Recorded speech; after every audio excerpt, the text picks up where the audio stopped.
안녕하십니까 여러분. 오늘도 그림 그리고 그림 읽기 좋은 날이네요. 오늘은요 난초를 한번 해보도록 하겠습니다. 우리가 난초를 그릴 때 가장 중요한 것이 촉선인데, 이유는 뭐냐? 지금 이와 같은 현상이 벌어지기 때문입니다. 무슨 이야기냐? 이 선에 의해서 모든 공간이 분할되고 점유되고 있죠. 그래서 첫 선을 주선이라고 하는데, 주선은 바로 어떤 형국을 결정하는 선이 됩니다. 그 다음 보선은 이 단조로움, 혼자만 있으면 외로운 이 선을 옆에서 깨주는 걸 보선이라고 합니다. 예를 들면요, 여기서 이렇게 가서 이렇게 갔다고 칩시다. 그러면 판 형국이 깨져요. 그런데 이 보선은 보충하는 거지만 전반적으로 완벽하게 깨는 건 파선이라고 그래서 주보파입니다. 이런 거죠. 이런 거예요. 예? 이런 거고요. 어떤 판을 결정할 때 외롭지 않게 해주는 선도 존재하고, 그리고 또 그거에 의한 선도 결정이 나는 거죠. 이런 것이 선들에 의해서 제각각 다른 공간이 형성되고, 이것을 우리는 주보파를 통한 판의 형국을 결정한다라고 이야기하죠. 그래놓고 꽃을 그립니다. 이때 꽃을 그리는 방법은 다양합니다만, 되도록이면 어떤 선과도 서로 나란하거나 수평이 되는 걸 금하고 그런 게 좋습니다. 밑으로 가는 획은 오히려 올라갔다 떨어지고, 또 반대로 가고 싶은 획은 이쪽으로 갔다 이렇게 가고, 이럴 때 꽃조차 같은 방향으로 넘어가는 것보다 확연하게 다른 형태로 가는 게 좋습니다. 예를 들면요,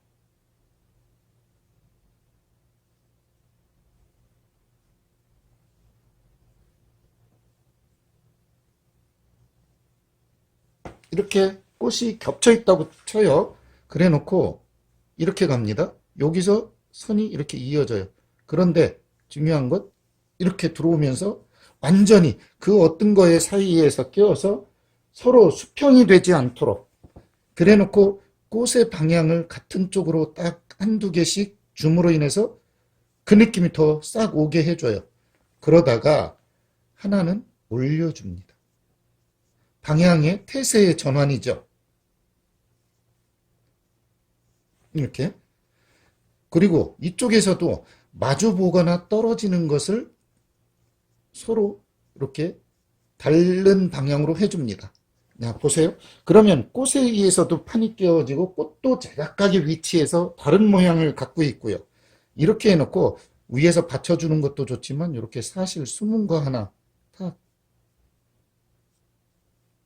이렇게 해주면 난토 그림이 굉장히 좀 바람에 의한 어떤 향이 전해오는 듯하죠. 그런데 이것이 실질적인 선이고 그려진 거라면 허선이 있습니다. 그건 뭐냐? 얘를 받쳐주거나 아니면 이것을 쳐다보는 새나 기운이에요. 제가 이렇게 해놓고 여기에 일단 화심을 한번 찍어보도록 하겠습니다.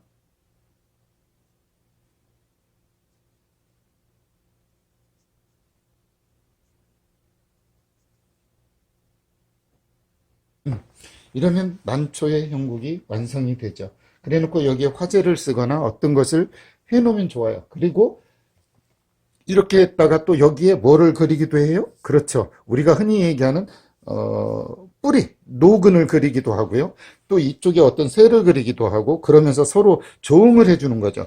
야, 한번 다시 설명을 하면, 주선은 어떠한 판을 결정하는 거예요. 그래서 그것은 우리 주보파라고 해서 세 선 중에서 가장 중요한 선이고, 근본적으로 어떤 현실적이면서 어떤 단상을 일으켜요.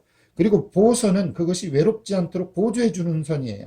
그렇지만 만약 보선이 없다면 이 주선은 외로움에 빠지죠. 고립에 빠진단 말이에요. 그리고 파선을 통해서 그 판국을 완전히 깨죠. 이것을 주보파라고 그럽니다.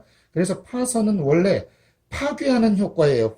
이 공간들을 분할해요. 그런데 이때 이 선들이 점유하는 공간들이 제각각 같지 않고 서로 달라야 좋은 구도라고 하는 거예요. 이것이 주보파고, 이것이 여러분이 배웠던 뭐라고 그래요? 1번 봉안, 또 뭐 서미, 그 다음에 파봉안, 뭐 이런 용어들로 배웠다 뿐이에요.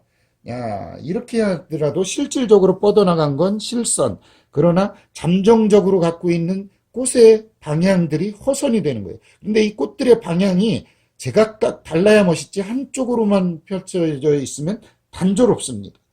이렇게 제각각 때로는 밑으로 쳐지고 때로는 위로 붙고 때로는 두 개가 겹치더라도 옆에서 좀 단아한 것이 하나 받쳐주고 이러면서 파괴와 단아함 그리고 공간의 배치가 여러분에게 난초의 격조를 어울릴 수 있게 해준다면 좋은 그림이라 하겠죠. 여기다 한번 화제를 한번 써보도록 하겠습니다. 화제는요, 이런 화제였으면 좋겠네요. 봄바람이 해마다 빈 골짜기에서 불면 맑은 향기 검은 곳 속으로 불어온다네. 이런 표현을 한번 써보도록 할게요.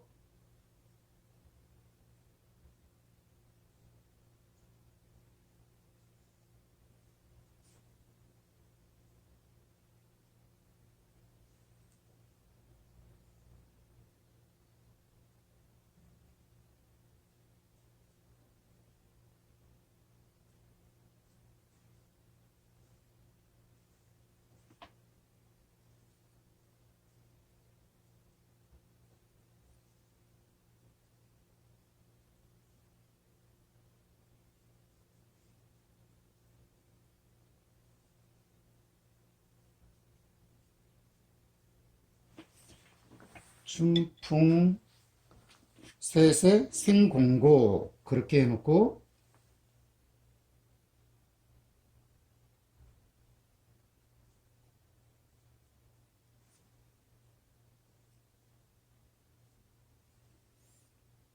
유득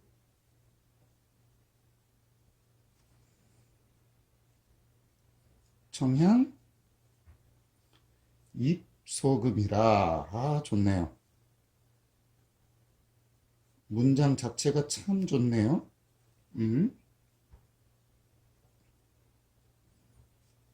여러분에게 한번 전해주면 춘풍이 해마다 빈 골짜기에 불어오면 맑은 향기 검은 곳 속으로 어떻게 해요? 향기가 맑은 향기가 불어온다네. 이런 이야기입니다.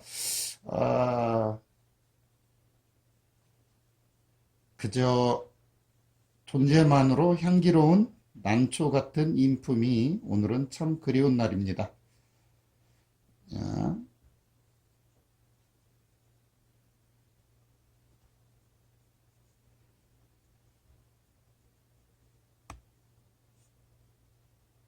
이렇게 써놓고 여러분에게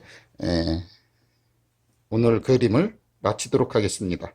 여러분, 감사합니다.